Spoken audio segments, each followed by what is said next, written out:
পাট শাক যে এত মজা করে রান্না করা যায় আমি আগে জানতাম না। এত মজার আর এত সুস্বাদু হয়েছে এই পাট শাক রেসিপিটা, যে কেউ একবার করে খেলে সে কখনোই ভুলবে না। নতুন একটি রেসিপি, এত সুস্বাদু আগে কখনোই মনে হয় কেউ খায় নাই এভাবে রান্না করে। এভাবে যদি একবার রান্না করেন, আর এখানে যে সিক্রেট মশলাগুলো আমি ব্যবহার করেছি সেই মশলাগুলোর ঘ্রাণে আপনি এক প্লেট ভাত নিমিষেই খেয়ে ফেলতে পারেন। তো লাস্টে এই সিক্রেট মশলাগুলো আমি ব্যবহার করেছি। তো কী সেই সিক্রেট মশলা আমি ব্যবহার করেছি, আশা করি সকল বন্ধুরা শেষ পর্যন্ত দেখবেন ভিডিওটা, তাহলেই বুঝতে পারবেন তা আপনারা যে কী রকমের মশলা আমি এখানে ব্যবহার করে পাট শাকটা রান্না করেছি আজকে। সো এভাবে যদি আপনি একবার হলেও পাট শাক খেয়ে দেখবেন, এত মজার হয়েছে যে বলার বাইরে। আমি যখন পাট শাকটা রান্না করি তখন আমি রান্না করাতেই অর্ধেক খেয়ে ফেলেছি। আপনারা কে কে এরকম করেন আমাকে কমেন্টসে জানাতে পারেন যে রান্নার সময় খান। আমার কিন্তু রান্নার সময় রান্না করতে করতে খেতে খুব ভালো লাগে, যদি সেটা খুব মজার বা হয় ফ্যাট। তো আমি কিভাবে এই পাট শাকের রেসিপিটা তৈরি করেছি সেটাই আপনাদের মাঝে শেয়ার করতে চলে এসেছি। হ্যালো গাইস, আসসালামু আলাইকুম। সকলে কেমন আছেন? আশা করি আল্লাহর রহমতে ভালো আছেন। যে যেখান থেকে আমার ভিডিওটি দেখতেছেন প্লিজ একটা লাইক দিয়ে ভিডিওটি দেখা শুরু করবেন। সো আমি কিন্তু প্রথমে পাট শাকগুলো ভালো করে বেছে নিয়েছি। এখন ভালো করে ধুয়ে একটা চালনিতে আমি ছেঁকে রেখেছি অনেকক্ষণ যাবত। তো এখন চলে আসলাম আমি এটিকে কুচি করে কেটে নেব।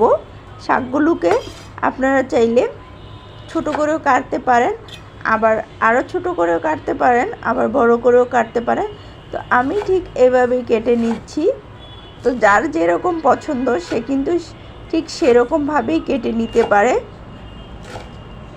তবে প্রসেসটা আপনি ফলো করবেন। যদি ফলো করে একবার হলেও ট্রাই করে দেখবেন, আপনার পরিবারের সবাই খুব পছন্দ করবে, বিশ্বাস রাখতে পারেন।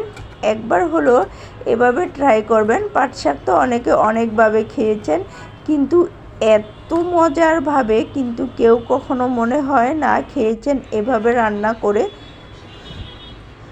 তো শাকগুলো আমি সবগুলো কেটে নিয়েছি, আর এখানে কিন্তু পেঁয়াজ আর রসুন কেটে নিয়েছি। চলে আসলাম চুলায় একটা প্যান বসিয়ে কিছু শুকনো মরিচ দিয়েছি। তো শুকনো মরিচগুলো একটু টেলে নেব।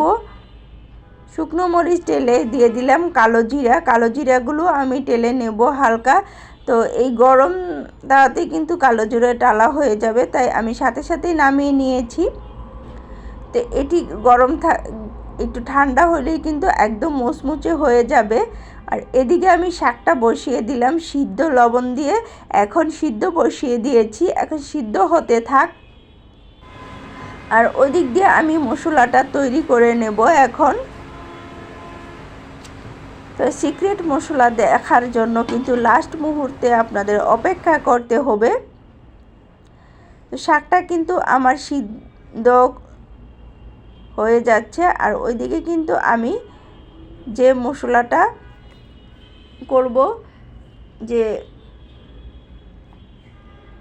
মরিচ আর কালো জিরা টেলে নিয়েছি সেটা আমি এখন চুড়ে নেব। এখন আমি একটি দিয়ে চুড়ে নিচ্ছি। দেখুন কতটা মুচমুচে হয়েছে, একদম বুঝেই যাচ্ছে। আপনারা কিন্তু এর আওয়াজটা শুনে বুঝতেছেন। তো আমি এটি চুড়ে নিচ্ছি। আপনারা চাইলে শিলপাটায়ও করে নিতে পারেন, বা হামতিসটা যদি থেকে থাকে যার, সে হামতিসটায় করে নিতে পারেন। তো আমি এখানে করে নিয়েছি। তো এবার চলে আসলাম, আমার শাকটা কিন্তু সিদ্ধ হয়ে গেছে। এখন চুলায় শাকটা পুরোপুরি সিদ্ধ না, মানে হালকা সিদ্ধ করে নিয়েছি। তো এখানে চলে আসলাম, প্যান বসিয়ে দিয়ে দিলাম তেল, তেলের মধ্যে দিয়ে দিলাম সামান্য একটু হলুদের ফাঁকি, সামান্য একটু লবণ দিয়ে এখন তেলটার মধ্যে ভালো করে মিশিয়ে নেব।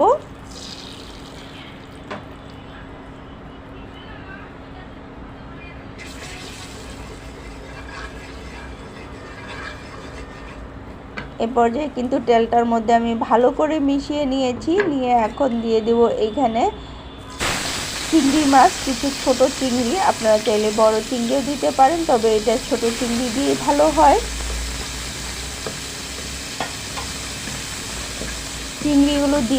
চিংড়িগুলো যখন ভালো করে একদম কড়া করে ভেজে নেবেন তাহলে কিন্তু খেতে বেশি ভালো লাগে। আপনি শাকের মধ্যে যখন দিবেন তখন কিন্তু দেখা যাবে ভাতের সাথে চিংড়ি মাছগুলো যখন কামড় লাগবে, খেতে এত সুস্বাদু আর এত ভালো লাগে। যারা চিংড়ি মাছ পছন্দ করেন তাদের কাছে তো এই রেসিপিটা একদমই জমে যাবে, এত সুস্বাদু হয়ে থাকে। সো আবার দিয়ে দিলাম তেল, তেল দিয়ে এখন এখানে দিয়ে দেব যে আমি কেটে রেখেছি আগে পেঁয়াজ কুচিগুলো আর রসুন কুচি। এখন রসুন কুচি আর পেঁয়াজ কুচি দিয়ে ভালো করে ভেজে নিতে হবে। এই পর্যায়ে কিন্তু শাকে কিন্তু বেশি করে পেঁয়াজ রসুন দিলে খেতে আরও বেশি স্বাদ হয়। তো সবগুলো আমি একসাথে ভেজে নিচ্ছি, একটু লাল লাল করে ভেজে নিতে হবে। শাকের মধ্যে কিন্তু লাল লাল করে ভেজে নিলে ভালো হয়। তো কী সেই সিক্রেট মশলা, লাস্ট পর্যন্ত দেখতে থাকুন, আমি সেই কী সিক্রেট মশলা ব্যবহার করব। তো দিয়ে দিলাম শাকগুলো, যে শাকগুলো আমি সিদ্ধ করে রেখেছি শাকগুলো দিয়ে দিলাম। আর এভাবে রান্না করলে কিন্তু শাকগুলো একদম সবুজ সবুজ থাকে, আর সবুজ সবুজ শাক খেতে কিন্তু খুবই ভালো লাগে। এ পর্যায়ে দিয়ে দিলাম চিংড়ি মাছগুলো, যে চিংড়ি মাছগুলো আমি ভেজে রেখেছি সেই সবগুলো চিংড়ি মাছ আমি দিয়ে দেব। এভাবে ভেজে যদি শাকের মধ্যে চিংড়ি মাছ ব্যবহার করা হয় তাহলে কিন্তু আপনার খেতে এত ভালো লাগে যে শাকের সাথে কিন্তু ভাতটা যখন মুখে দিবেন চিংড়ি মাছ যখন সাথে লাগবে কামড়ের সাথে, মানে আপনি নিজেও কল্পনা করতে পারবেন না, এতটা ভালো লাগবে আর এতটা সুস্বাদু হবে। তো যে সিক্রেট মশলাটা হচ্ছে, আমি যে এইখানে কালো জিরা আর মরিচ তেলে রেখেছিলাম সেগুলো দিয়ে দিচ্ছি। এটা দিলে এত সুন্দর ঘ্রাণ আর এত মজার হয় যে বলার বাইরে। তো কিন্তু এটা দিয়ে কিছুক্ষণ নেড়ে ছেড়ে, বেশিক্ষণ নাড়তে হবে না। তো এই পর্যায়ে কিন্তু আমার রান্নাটা শেষ হয়ে গেছে। সো আজ কিন্তু আমি এই পর্যন্তই বিদায় নিচ্ছি।